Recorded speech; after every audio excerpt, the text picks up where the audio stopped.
evening, everybody. It's great to see such a full house. Welcome to the Miami Herbert Business School. I'm Ann Olazabal, the interim dean of the business school, and I'm really excited to see such a great turnout for the inaugural Henry Family Endowed Lecture in Economics. I'm particularly pleased to welcome Mr. Herbert, our school's namesake here and our great benefactor, and also members of the Henry family who are here joining us. And of course, all of you students, faculty, and other members of our community, thank you so much for coming tonight. This evening would not be possible without the generosity of first Mr. Herbert, of course, because he is our main benefactor here at the business school, but particularly tonight, the generosity and the foresight of the Henry family in establishing an endowment for a lecture in economics. What does that mean? I'm not sure I really understood what an endowment was when I was younger, but an endowment means that this is a lecture that has been funded in perpetuity. For as long as the university exists, there will be a Henry Family Endowed Lecture in Economics, which is pretty exciting to imagine that future generations will be standing here 100 years from now talking to some luminary of economics about who knows what in the future as a result of this generous gift. And so our expectation and our hope is that this generosity and this great philanthropy will help us in two ways, really, to attract more bright stars into our economics department, and also special nationally and internationally recognized speakers to come and talk to our entire community, not just to lecture us, but to engage us in conversation about things that are important to the economy and society in general. So this is a pretty exciting evening for me. Maybe I'm just a university administrative geek, but I think this is a pretty cool thing for us to have as a school going forward. So please join me in extending sincere thanks to the Henry family for their generous gift.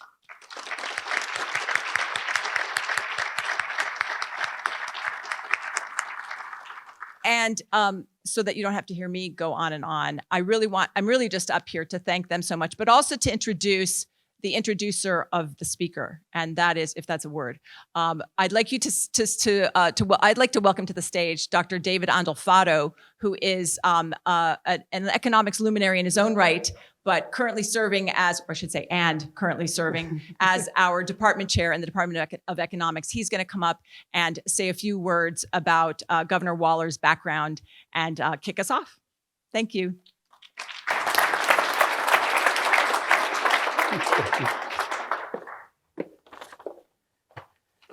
Thank you, Anne. And good evening, everyone.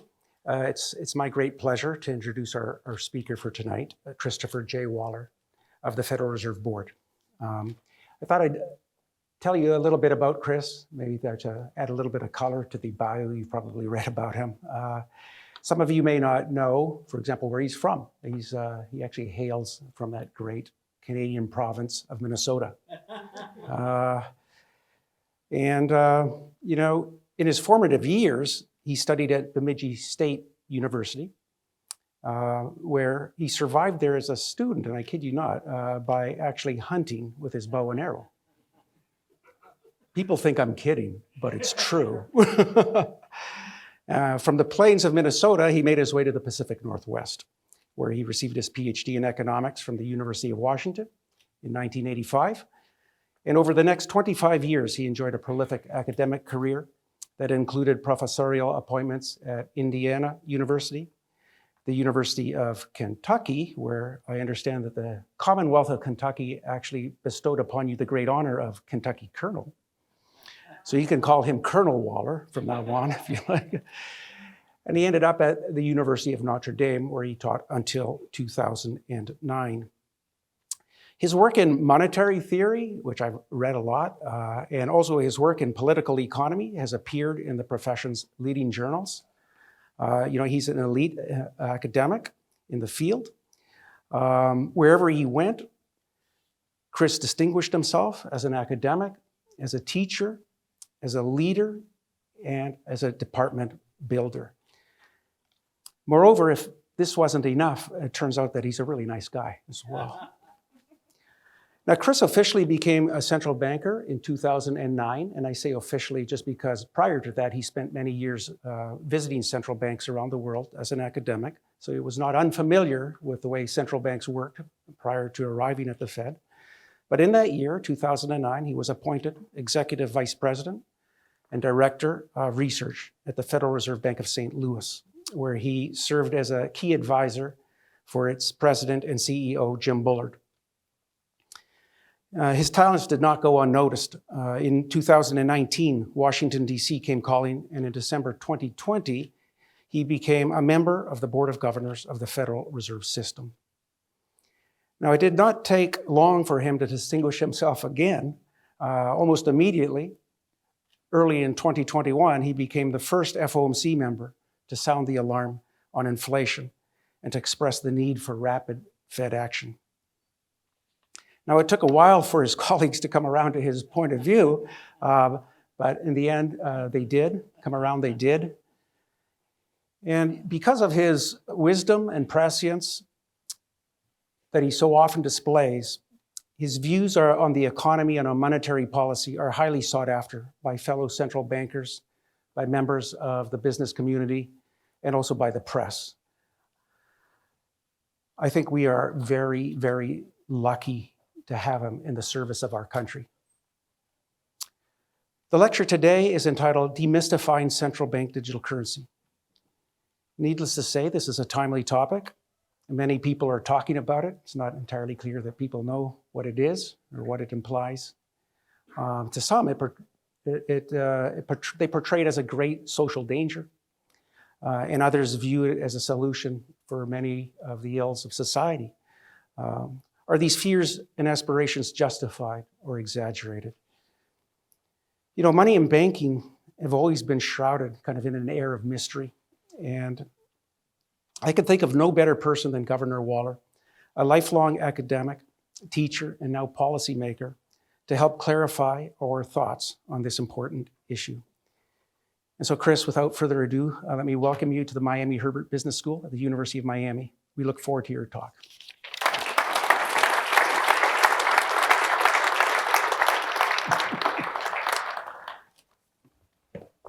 Okay, so when I got to the Board of Governors in December 2020, the first part of 2021, there was this huge movement within the Fed to introduce a central bank digital currency. This thing was kind of snowballing around the globe.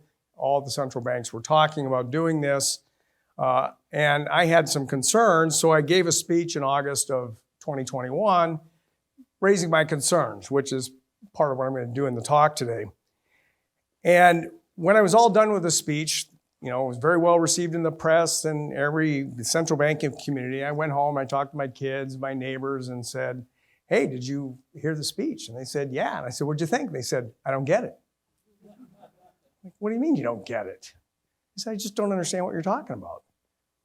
And I thought, oh, how can that be? It was so brilliant.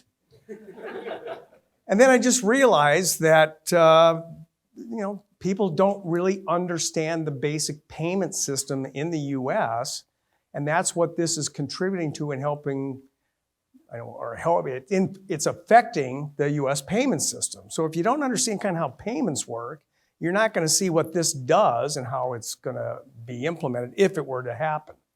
So I thought, okay, I'm going to put my professor hat back on. I'm going to write down this speech in a way, if I had to teach it to my undergrads, this is what I would do. So that's where this came from. I've given it at several universities. I hope you learned something. You may or may not agree with me, but we'll give it a shot. All right. So that was the background for where this talk came from. So central bank digital currencies, or CBDCs, are being contemplated all over the world by central banks. Now, what I realized with the speech and further conversations with people is that there's a tremendous amount of confusion as to what this thing is and what it would be used for. And this is in part because of cryptocurrencies. So the emergence of cryptocurrencies, distributed ledger, blockchains, these are very mysterious objects to a lot of people. They hear about it, but they don't really know what they are. And a lot of people just ask me or said, is CBC just a form of cryptocurrency? And like I said, the confusion arises because people don't really understand how payments are done in the US. All right, so my objective today is to describe the accounting. I know that's got to be exciting. The accounting behind payment transactions, the nature of digital payments. By the way, these have been around for decades. It's not new. And the role of commercial bank money. Now, once I get through that and kind of lay, I hope, the basic foundation for understanding this, then I'm going to introduce you to the concept of a CBDC so you can see how it fits in the payment ecosystem. And then we can talk about, okay, once we kind of understand where it is, what it does, then we can say what's the pros, what's the cons for doing this. And that's what I mean by the title. I hope to demystify what this object is and how it's going to work if it is to be adopted in the United States. And spoiler alert, the CBDC is not like Bitcoin. So if you think that's what it is, it's not, straight up. All right, so you remember if you ever had money in banking and you had some T accounts, here we go. Now I want to do just a simple example of how you move from a world of physical currency to digital currency. Because that's the world we actually live in, for the most part, it's digital.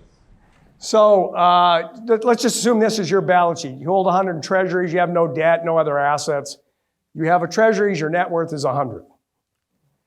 Now, suppose the Fed prints $100 in physical currency, 520s, comes to you and says, hey, I want to buy your treasuries. So I give you the $100, you give me the treasuries, and this is all that happens in terms of our balance sheets. You no longer have any treasuries, but you have $100 in currency as your new asset. Your net worth doesn't change. This is just changing your asset position, not your net worth. This is what the Fed's balance sheet now looks like. We hold an asset, the US Treasuries, and we have a liability, which is this currency that we gave you. Okay, this is just like baby accounting. All right, so now there's $100 in physical cash in circulation. Now you can do whatever you want with that cash. You could go spend it, do lots of things with it. But one thing you could do is just go deposit it in your bank account. Let's just assume you do that. So now you go to the bank, you open an account, you put the $100 in physical cash, you hand it to the bank. What is the bank going to do? Well, the bank's going to credit your account by $100, and you no longer have any currency. It's in the bank's hands. Your net worth, again, doesn't change. This is just you just changing the assets that you hold. And the bank's balance sheet now says, look, I have $100 in currency. That's my asset, but I owe you $100. That's your liability. Now, all the bank's going to do is record on a spreadsheet that it owes you $100. And when you look at your bank account, you're just going to see in some digital form 100 in your account. Now, what the banks in old times did, they would take the cash, they'd go down to a vault, they'd stick it in the vault and lock the door. There's all kinds of safety stuff that happens with cash in vaults. So an alternative thing to do is the bank can go back to the Fed and say, hey, you take the cash back. And the bank has what's called a master account at the Fed. So it's the checking account for the bank at the Fed. And any money in this are called reserve balances. So what we would do is say, okay, we enter in our balance sheet, we owe you $100, and then we would just shred the $100 again. So that's what happens here is all of a sudden you have a bank account with 100, that's just a digital number in a spreadsheet, your net worth. The banks now have reserves, which is a digital entry on our spreadsheet, and they owe you $100 in the spreadsheet. And then the Fed has these treasuries, and now they owe the bank what are called reserves. So that's a liability to the banks that we have. So that's it. Now, all the physical cash is now gone from the system. That's all the physical cash there was. It moved around a bit, and then one day it was just gone. And everything is now digital entries on a spreadsheet. Your spreadsheet, the bank's spreadsheet, and the Fed's spreadsheet. The critical thing I want to point out here is you are no longer holding what's called publicly issued money. What you are holding is a digital claim on a private bank, right? The bank owes you some money. That's what you think of as your bank account. That's why within, money and banking and economics, we say this is commercial bank money. Your account in a bank is commercial bank money. It is not a liability of the Federal Reserve. It is a liability of your personal bank. All right, the bank, if I could just go back, the bank is the one who holds the liability of the central bank, not you. The bank does. All right. So the way to think about it is what banks are. They're an intermediary between the Federal Reserve and you. That's what the banks are kind of doing in this setup. Now, you're just taking private money. You're not you're not using US dollars, you're using your bank account. That's some private issue. Now, what is a bank account? It is a promise to redeem on demand your checking account 1 unit of commercial bank money for exactly 1 unit of US currency. That's the promise, right? If you go to your bank and you say, give me $10 in physical cash, the bank will give you $10 in physical cash. That's what it is, okay? Now, what makes that promise credible? Bank says, I promise you I'll give it to you if you come in. Maybe they won't. So historically, bank customers would get a little nervous. We saw this in March in California. Depositors get a little nervous that maybe they can't get their money back out of the bank. They're not going to honor that promise. And then people would run and say, look, I want my money out. And that's a classic bank run. And that's what we had in March 9th and 10th with Silicon Valley Bank. It was a classic bank run, just at a speed that we have never seen in global history. So we try to stop these bank runs because they're not good for society in some ways. And so to try to make sure that we don't have bank runs, Congress created the Federal Reserve, which I help run, to serve as a lender of last resort. The whole idea is if you think back in the old days, like the 30s, the customers are running to the front door of the bank demanding cash. The Fed shows up with a truck at the back door, and we're just throwing the cash in the back door. The bank's picking it up and hands it to the customers. After a while, everybody goes, okay, I got my money. It's not a big deal. Calm down. Go put it back in the bank. The bank gives it back to us. We take it off and shred it. That's it. That's the lender of last resort. Okay? The other thing, we found out that sometimes it doesn't work so well. So finally, in the Great Depression, Congress said, look, we're just going to create the FDIC, the Federal Deposit Insurance Corporation, and we're going to insure your deposits. So don't bother running to the bank. If the bank fails, we'll pay you off. And it usually works like a charm. Okay, so today when we think about the money in our bank accounts, we think of that money as a perfect substitute for US publicly issued money. All right, now, just as a sidetrack, because this always gets caught up in stuff. In a digital system, because there's no physical object, we have to keep track of who owes who what, right? That's a digital entry somewhere. Now, it could be on a piece of paper. In the old days, we had a book. You write it down in the book. That was your record-keeping system. Now we do it on digital spreadsheets. And so all of those balance sheets I showed you at the end of that transaction, those are all financial records. Okay? They just financial records. And then when you have a system of financial records, if you're a bank with many customers or us with 4,000 or 5,000 banks, you need some type of database management protocol to do with it. That's what we also teach in business schools is database management. Okay, and one of the critical things in a database management system is that you have to determine lots of things, but one of the most important things is who has the right to change the entries in the spreadsheet. Okay, that's a critical thing. Who gets to go in and add a zero or subtract a zero or $10? And I'll just come back to this a bit later. Now that you just understand that, I'm going to think about an actual payment between individuals, okay? Now, suppose you wanted to give me $10. Now, there's no physical $10, but you say, I want to give you $10 in your bank account. All right? Now, if you had physical cash, what do? You just hand me the cash. That's it. You just physically hand me the cash. There's no record keeping involved. And there's no intermediaries. Just you and I hand over a piece of paper and it's done. But we're in this digital world. There's nothing physical to hand over.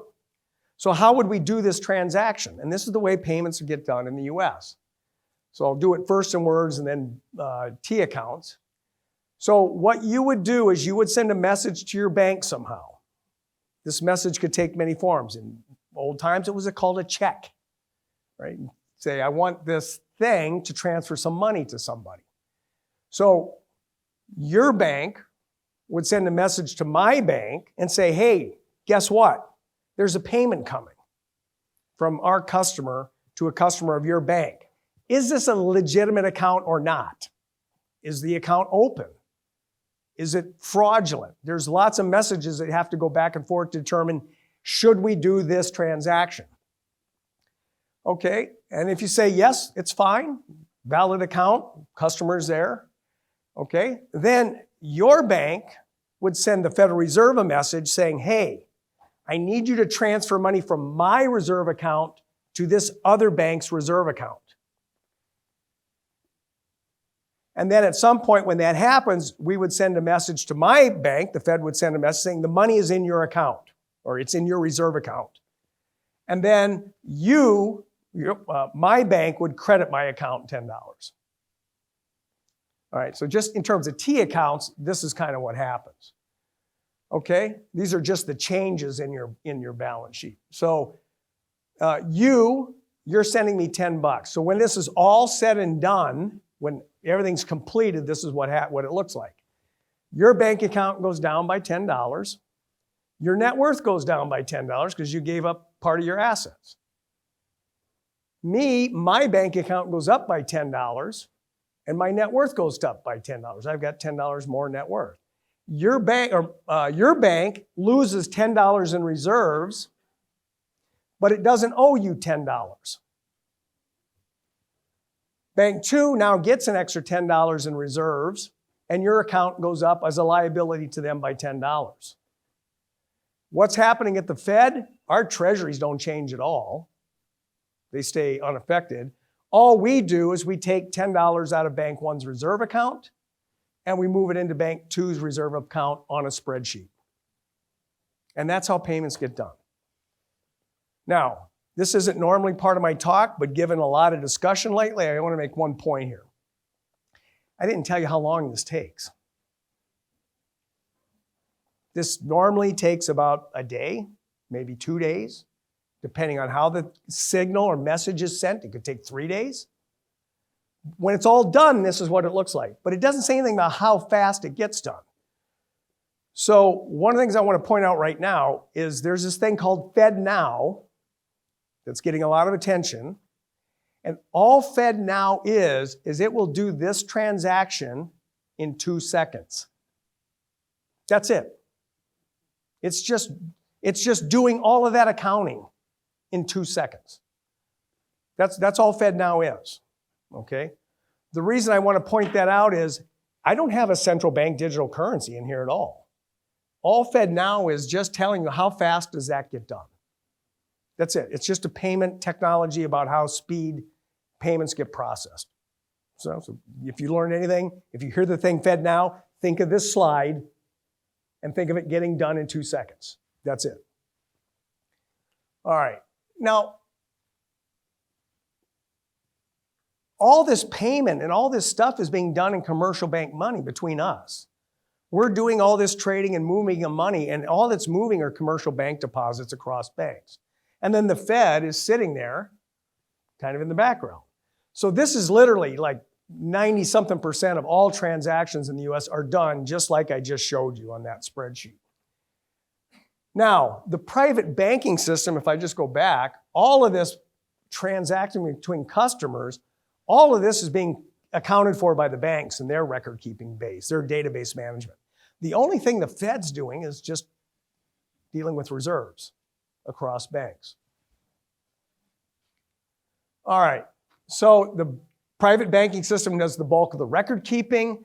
Banks are the trusted record keepers that to make sure your accounts are correct. And they control the database. They don't let anybody else come into their spreadsheet and start adding zeros or adding ones or taking things away. All right, and so the question is, why do we trust the banks to do this? Well, one reason is they're pretty well regulated. We watch them, we take care of this, we make sure, we have auditors, we have all kinds of things that make sure that banks are trusted record keepers. Now, we're also, like I said, we're in the background, what's called clearing and settling these payments. Clearing is just these messages that are going back and forth, and the settlement is when the money actually moves from one account to the other. And in the US, settlement is final.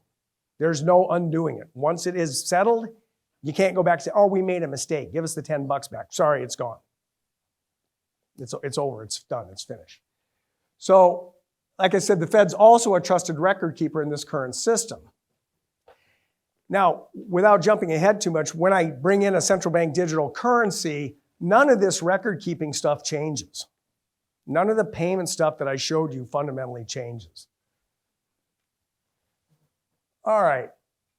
So there's a couple questions once you just look at those balance sheets a second and say, first question, well, why do we need these damn banks in the first place? Why can't you and I just directly trade this stuff to each other? Through the better, just do it ourselves. Second question is, well, I'll answer there's a problem with the first one. Then the question is, well, why can't I just have a master account at the Fed like the banks do? And then we can just transfer money that way. We don't need the banks. So the answer to the first question is you would need some digital object that acts like currency. The problem is it's not a physical object. It's a digital object, so there has to be a record. So that's the thing. Physical cash is an anonymous bearer instrument for payments that require no record keeping of the transaction. That's what cash is. We do the trade, there's no intermediary, there's no record necessarily has to be kept. It's settled, it's instant, whoever's holding the cash owns the cash, and that's it. And so this is where cryptocurrencies such as Bitcoin come in. They're trying to replicate something like an anonymous bearer instrument, but because it's digital, there has to be a record of it, okay? And that's all blockchain does. So with Bitcoin, the blockchain, it's just the database that records who owns what and how it moves across accounts. That's it. That's all it is. It's nothing, I learned this all from David. That's all it is. It's no big mystery thing out there. It's just a database management protocol that tracks the ownership of the object. All right. Now, unlike our current system, which I just said is all based on trust, in the blockchain or Bitcoin world, nobody trusts anybody. It's based on exactly the opposite assumption. What if you don't trust anyone, ever, at any time? What do you do then? So that's what the blockchain does. Record keeping is done in a decentralized, permissionless way. Meaning anybody can propose a change to the ledger, the spreadsheet, the blockchain, anybody. And as long as a consensus agrees to this change, they make the change in the blockchain, and that's the record. It may not be true, but if they all agree that that's the truth, that's the truth that gets recorded. So that's why the blockchain is referred to as a permissionless distributed ledger. Anybody can propose a change to the ledger. Everybody's got a copy of it. Everybody. That's why people say, well, can't you just destroy it? Yeah, but everybody's got a copy. You got to destroy everybody's copy, and that's impossible. All right. So this is where I'm going with this is whenever people think about a central bank digital currency, what they have in mind is something like a US dollar that looks like Bitcoin, some tokenized object. Now, we could, it's not that we couldn't technologically do this, we certainly can. But why would you want to, right? One of the big problems we have with cash already is it facilitates money laundering, tax evasion, all kinds of illegal activities because there's no records. That's why people like cash. Now, the other thing is, at least in the old world, you have to show up with a suitcase full of cash and meet somebody and hand it over. You got to be in the same spot. You got to have this suitcase. In a digital world, you don't even have to be in the same location. You can be anywhere in the world. You can transfer unlimited amounts if you have it, right? You're not constrained by the size of the suitcase you can carry it in, okay? So that's why most central banks, nearly everyone, no one is considering a tokenized pseudo-bearer instrument for a central bank to serve. So it's not anything like Bitcoin. All right, so what is the thing that everybody's talking about? It's what we all call an account-based CBDC. It's not a tokenized bearer instrument, it's an account-based. Now there's two ways you can do an account. You can have what's called a direct access CBDC, in which case you could go and open a master account with the Fed directly and put money in and use that account to make payments where the Fed does the payments. There's what's called an intermediate account, which is what you do is you go to your bank and your bank says, here's your basic checking account. And you say, oh, I'd like another checking account with CBDC in it. Okay, so the bank's got one account for you, which is their commercial bank money, and another account for you, which is central bank digital currency. Now, the funds in these accounts, either one of them, are liabilities, direct holdings of liabilities of the central bank. You're no longer just holding commercial bank money. You're holding a liability of the central bank. All right, now, this is real, and the other thing is these are called retail central bank digital currencies designed for the general population to trade. We already have a central bank digital currency. It's called reserves, but it's limited. It's only the banks that use it to transfer payments across to each other. So we often think of those as wholesale central bank digital currencies. They're not used by the general public. They're used by banks and payment clearing systems amongst themselves.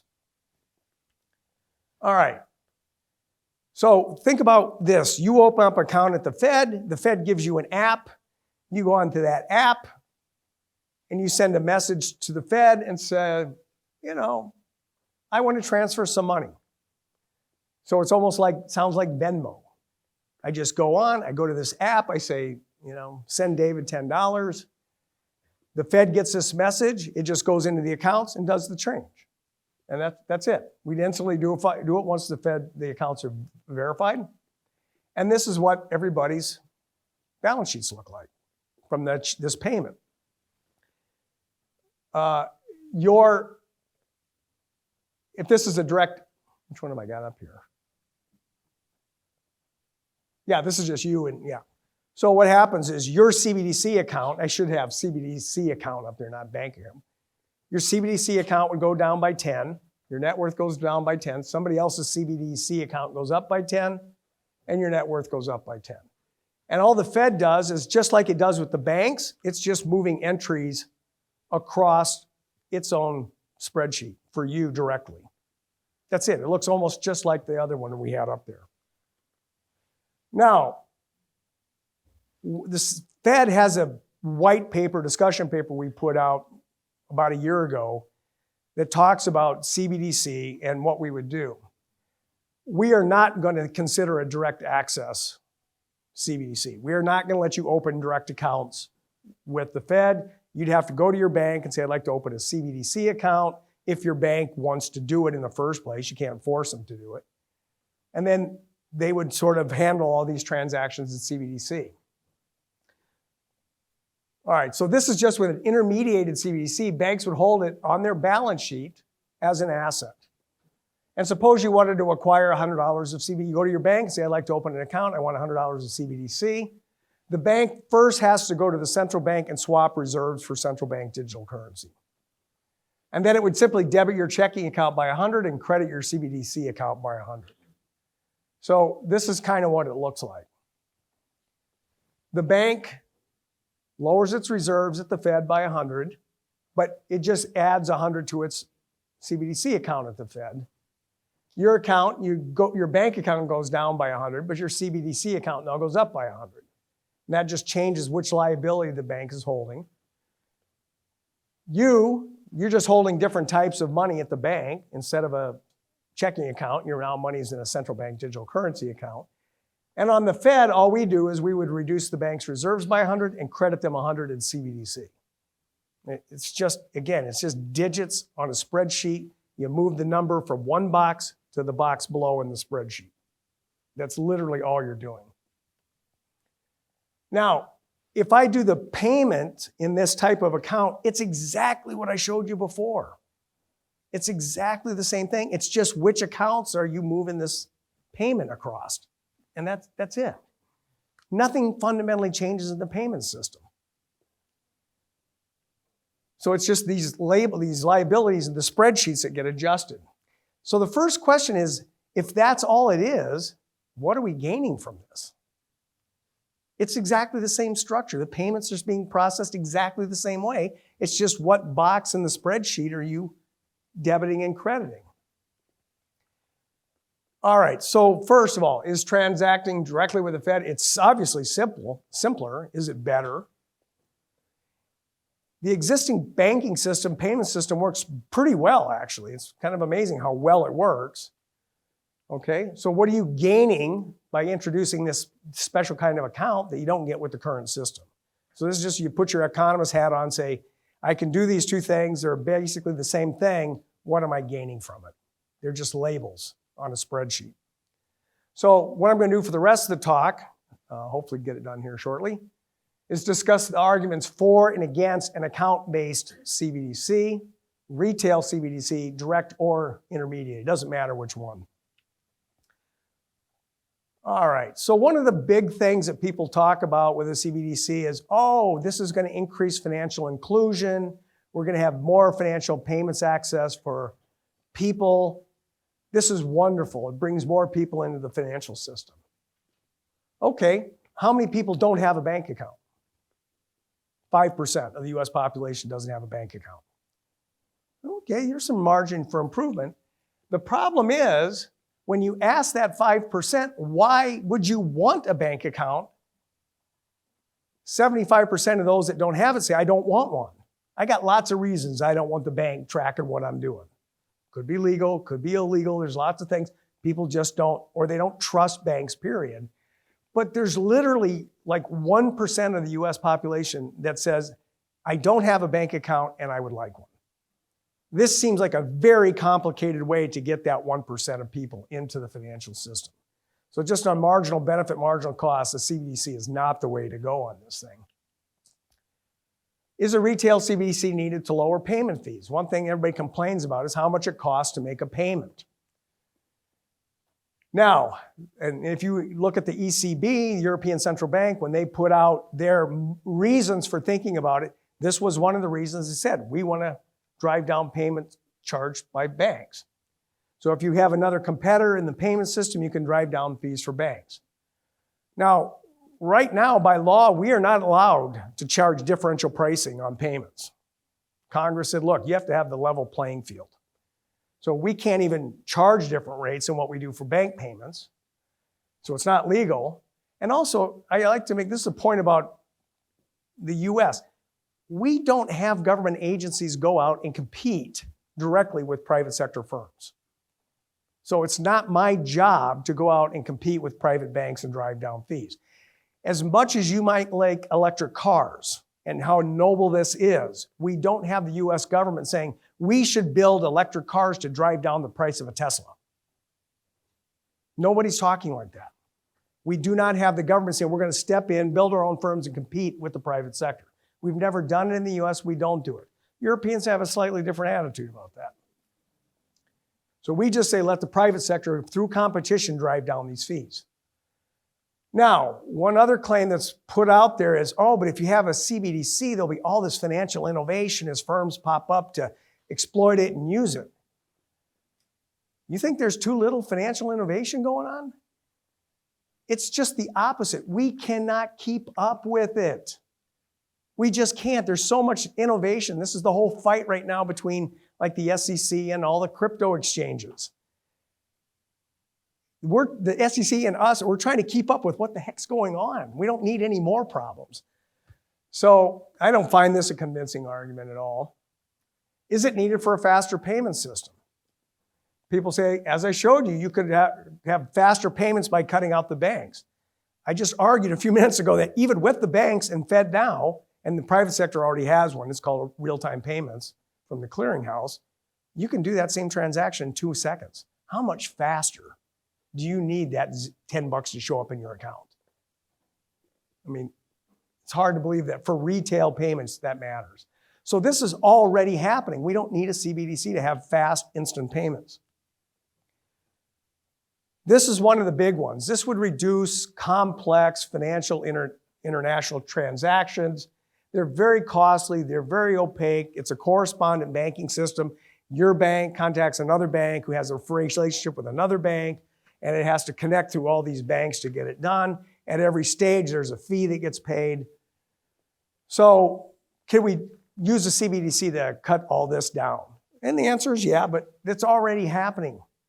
The international banking system is already working on better ways to do this. And that's all happening without a CBDC. This is a big one all the time. Do we need a CBDC to counter the threat from stablecoins? These are new privately issued crypto objects floating around in the world, and that they're a threat to replace the dollar as some alternative payment thing.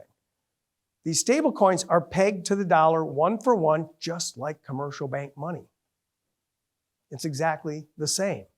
So by pegging to the dollar, what you're doing is you're basically expanding the reach of the US dollar, just like banks do, by pegging their dollar, commercial bank money one-to-one to US currency.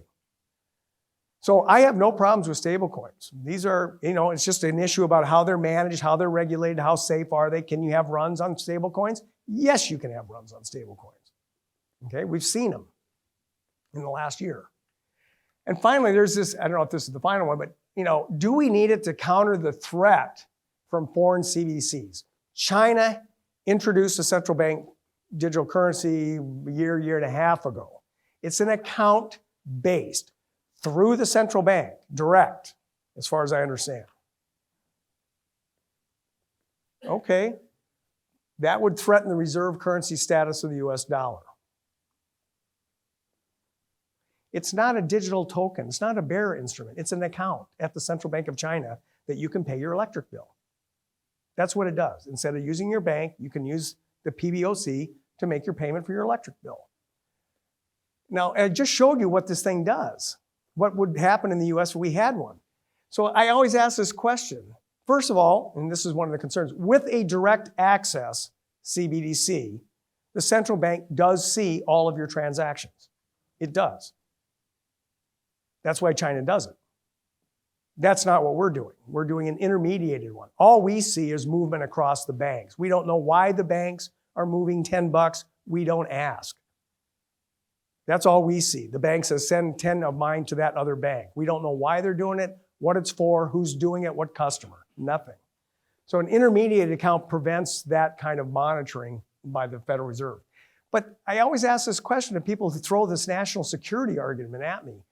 If I let you all have an intermediated CBC account at your current bank, and you can choose to pay your electric bill with your bank account or the CBDC account, how in the hell is that going to preserve the reserve currency status of the US dollar? It doesn't. You could enhance the reserve currency status if you let foreigners open up accounts at the Fed. No one's talking about that.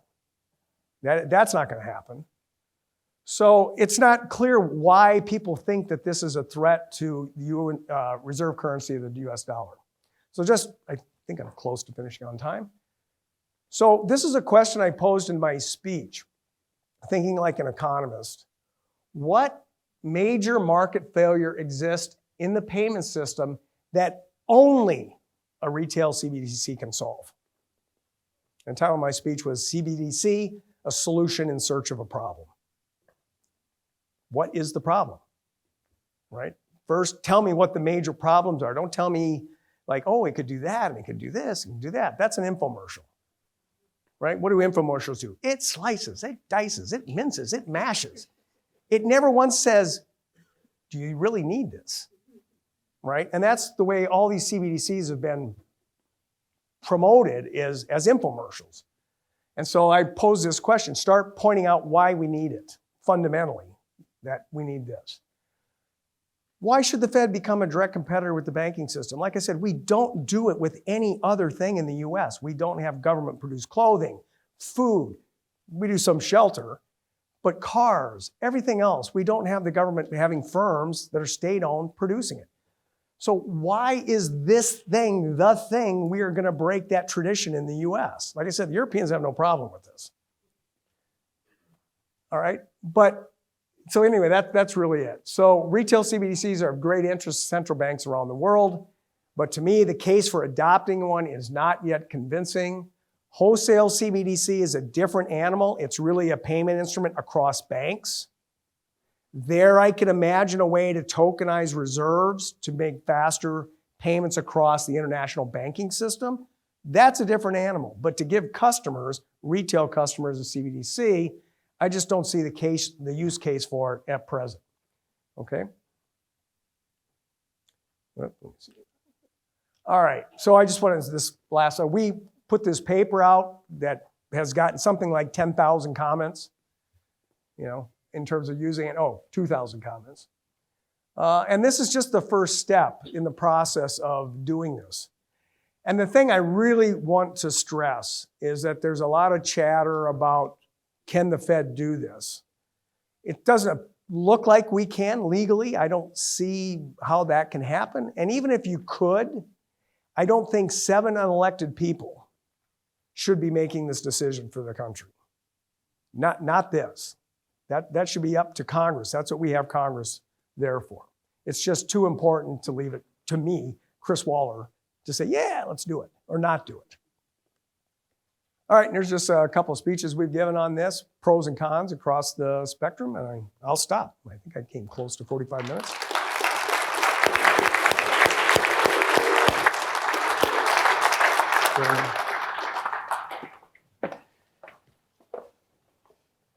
Well, thank you very much, Chris. Yeah, okay, very good. I think, that was, I don't know, now that you've demystified it, it doesn't seem so nearly as exciting. I think we'll open up the floor to questions. If you'd like to ask a question, raise your hand. Blanca has a microphone there. There's this, and a microphone there. So if you have a question, please raise your hand. Hi, first off, it's an honor for you to be here. Thank you so much. My question is actually a little bit unrelated to this, but relevant to business cycles itself. No, don't ask me what's happening to interest rates. Oh, no. I guess so. With technology being so powerful as it is today and the speed of information dissemination being much faster than it was 10, 20, 30 years ago, people are arguing that the speed and the rate of effectively business cycles is changing and that's shortening. I just wanted to ask what your take on that is and whether or not that reaches a peak and then at that point on business cycles would tend to last X amount of time or what the general narrative on Yeah, I that mean, is. I think a lot of the speed is just in the sense of the ease and speed at which you can do transactions. If you have to produce a good, it still has to be produced. It has to be loaded on a truck, shipped across so the actual production, shipping, transmission of that. But when it comes to information or payments, that's what I was saying, payments is really subject to this. And they're good and bad things. So like I said, one of the concerns with any kind of real-time payment is once it's made, it's done. So if you got conned into some phishing email to give somebody your account number and password, and they drain your bank account in 2 seconds, it's gone. Now, if it had a little delay, maybe the bank could double check and say, hey, is this really a valid payment or not? Should we really process this? You might want to contact the customer and ask them first if they really intend to this and why they're doing it. So sometimes that delay actually allows you to prevent fraud in the payment. And there's lots of fraud in the payment system because of this. And the more faster these things happen, that's what fraudsters love. The faster they can get the money to move back to their open pockets, that's what they like. So there is a downside of it. The more recent events that we saw with Silicon Valley, we saw a bank run of unprecedented speed and magnitude because you can just electronically get on your phone and move $100 million out of a bank, or at least put the order in. Doesn't necessarily mean now that they got it cleared in time, but that's what we saw with Silicon Valley Bank. So Silicon Valley Bank, on March 9th, Thursday, March 9th, that night, they needed $45 billion for deposit outflows that day. We arranged this through the discount window. We woke up the next morning, there was 100 billion of orders waiting to be processed. And we cannot process things at the discount window that fast. Something we're gonna have to actually think about and try to worry about. So these things have raised a lot of issues about how do you want to do things like payments. Do you want to speed them up or do you want to slow them down a little bit? Do you want people to be able to move 100 million out of a bank like that and then send it over FedNow and it's gone? Those are serious questions that have to be confronted. Hi, I'm Jean-Paul Berland. I'm an alumni at the University of Miami. I was working in finance and I left to start a company with a line of credit from a bank. My question is, wouldn't a direct access account with the Federal Reserve prevent banks to be able to provide credit because, you know, they're not holding those assets directly anymore? And so I was interested that you didn't have that as one of the cons. Yeah, so one of the things we would do is these things are just payment instruments for us. We're not going to extend credit to anybody. So if you need a line of credit to start your business, even if you had a CBDC account, we're going to say, sorry, we don't give credit, go to the bank. So that's really the idea. We're not trying to replace the banking system. That doesn't mean some folks would be happy to get rid of it. There's lots of people who hate banks. They'd be more than happy for the Fed to take over all the banking system and nationalize it and just do it. That's not seriously on the table. So we're not going to extend credit. This was purely a payment instrument for all intents and purposes. Hi, I'm sorry, one question. Sure. Why don't you think that a more cost-effective system that's at the end reduces the time of payment transactions, that at the same time might help reduce the size of underground economies, might not be as efficient to implement today? Yeah, I mean, one of the things is getting rid of physical cash is always thought of as a way to reduce underground activity. It all has to be recorded. If it's at a bank, it's easy to track it down. So you'll have to pay your taxes. We know if you're money laundering, kind of where it goes. If you're doing illicit terrorist financing, if you go through the banks, we can kind of watch it. And you could do the same thing with a CBDC. That's exactly what you could do. We're not going to stop producing currency. I mean, it's shocking, but the growth rate of printing of currency in the US, it grows at about 7% a year. I mean, that's how much people are still demanding cash, physical currency. And we've said we're never going to get rid of it. But there's a lot of people who argue you should get rid of it for these kind of reasons. Hi, thank you very much for an extremely interesting presentation. I have a question regarding for your example of the Silicon Valley Bank. Wouldn't a good case for a CBDC is that you cannot have a bank run because you have the one-to-one match directly on the Fed? Yeah, I mean, David and I were talking about this today. If you don't have limits on how much you can put in a CBDC, you're basically granting unlimited deposit insurance. 100%, because anything at the Fed, you're going to get back. You want to move 100 million out of your retail bank account that's uninsured into a CBDC, it's completely insured at that point. It drains all the funds from the banks. The banks can't do anything anymore. And then, so it's almost like literally where you did a bank run, you ran to the bank and you got physical cash, and then it's gone. Well, that's kind of what happens with the CBDC. So this is one of the concerns that has popped up now, is that if you really had a CBDC with no restrictions on account size or the ability to move across these accounts at lightning speed, you've introduced basically 100% deposit insurance through this one liability. And the puzzle is like, why would you, in any times of stress, why would you ever keep your money in a bank account? And every one of us in every bank would immediately go to our app, get it over there, so it's 100% protected. And then that crushes the banks because they've lost all their sources of funding for doing what banks do.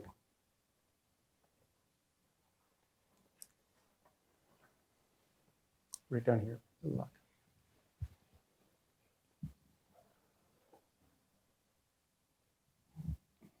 Thank you so much for the presentation. You have mentioned a couple of words about Europe and ECB. So my question is, and also you mentioned that the digital currency implementation in the United States in the nearest future is highly unlikely. So my question is that there's already looming fear about de-dollarization. And don't you think that if Europe implements it faster, it might actually undermine the US dollar? So this is always kind of a surprising thing. I tried to illustrate that on the last slide. What the European Central Bank is going to do is say, you can go to your bank and open up an account that has CBDC in it. Okay. What is that a threat to the country de-dollarizing or the world moving to euros? They're not allowing you to open a euro account and do it. They're not. I mean, that's what I said. If we said we're going to open these accounts and we're going to let anybody in the world have a US dollar account, that would dollarize the planet as fast as you could shake a stick at it. There's no discussion of doing this whatsoever, because then you're letting everybody on the planet come in, access the Federal Reserve's balance sheet, access the payment system directly, and in a way that we don't see what the transactions are. It's still the banks have to do it. So this is kind of this weird argument about you're opening a checking account. It's just got a different label on what the item is that's in the account. I just have a very hard time understanding why this will cause the reserve currency status of the dollar to go away. The reserve currency status of the dollar is driven by rule of law, good courts, deep liquid financial markets, stable policy institutions. That's why people use the US dollar. And they do it voluntarily, not by a gun to the head, which other countries are trying to do.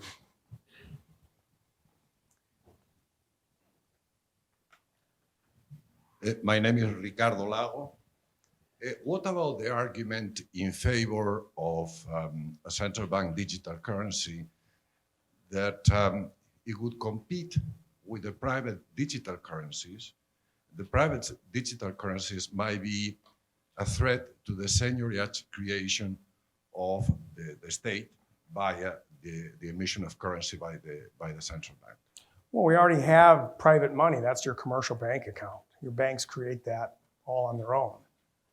So that, that's money that you are using every day. You're not using US currency. So there's no seigniorage issues anymore from commercial bank money than with CBDC. At least I'm not really aware of how that would work. But there is the inside money, outside money. yeah, that's all that is. This is just inside money versus outside money. And people don't really use, at least in the US, a lot of that cash that we're printing and shipping out every year, it's not staying in the US. So that physical stuff is going abroad. It's not, so any seigniorage we're really getting off that's coming from outside the US. It's not seigniorage within the US. So introducing another payment instrument, I don't see how it affects your seigniorage revenue at all.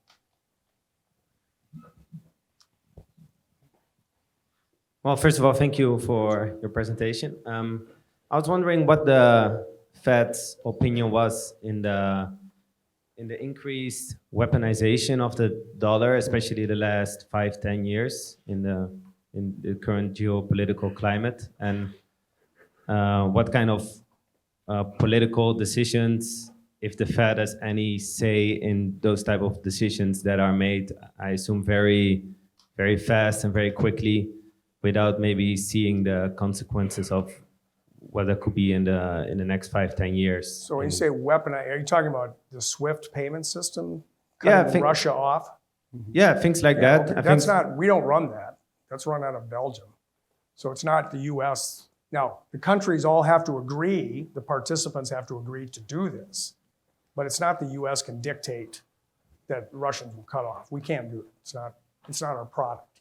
All the banks use it, and once they're cut off, then they're cut off. But that's a political decision. That's not the Federal Reserve making those decisions.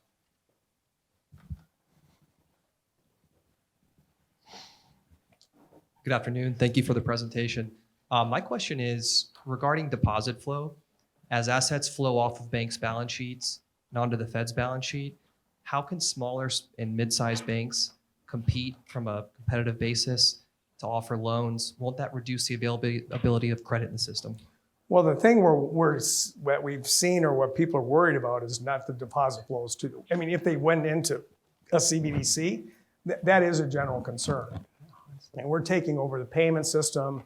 We're only doing payments. But right now, when you actually look at, if you're worried about deposit flows across these banks, most of them are going to bigger banks. That's exactly what we saw after Silicon Valley Bank. Regional banks, smaller banks lost deposits, they all went to the biggest banks. So they didn't leave the system, they just got reallocated to a different bank. That doesn't mean there aren't real sector implications from that, but none of this came to us in any way. Right. So regional and smaller banks offer, as you know, probably a majority of loans to startups, mom and pop shops. So how does that impact those types of companies? Yeah, so you'd have to ask, I don't know. Like I said, banks don't have to offer, as far as I know, they do not have to offer a central bank digital currency account. We cannot force, Congress would have to say every bank has to offer you this ability. Otherwise, they don't have to do it at all. And if they think it's a threat to their business, they don't do it. If they think it's somehow what their customers want, maybe you offer to them and then make it up some other way. I don't know exactly, but there is a concern that you're disintermediating the banking system. Now, there's ways to avoid some of that. David always points out that, you don't want to lose your money into a CBDC. Just raise your interest rates on your deposits, because we're not going to pay interest, 0.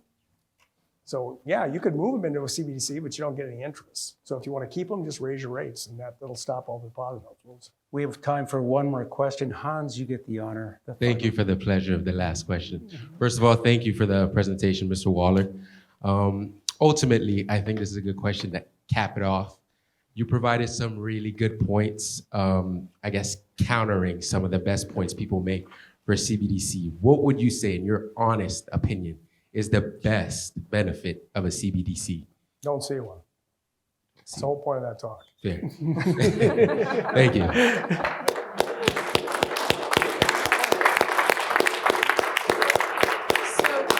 Please join me and the Department of Economics in thanking Chris Waller for being here tonight.